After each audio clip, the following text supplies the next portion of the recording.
ঠাকুর, মা এবং স্বামীজির চরণে আবহমিলুণ্ঠিত প্রণাম জানাই। গুরুদেবের চরণে আবহমিলুণ্ঠিত প্রণাম জানাই।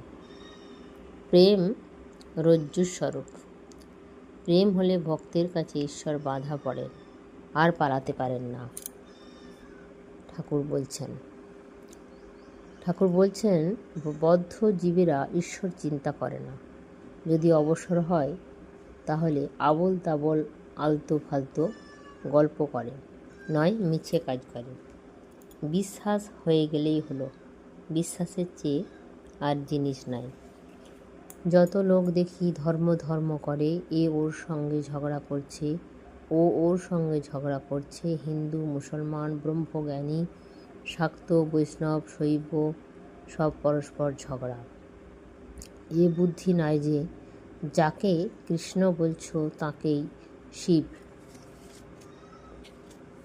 তাকে আদ্যাশক্তি বলা হয়, তাকেই যিশু,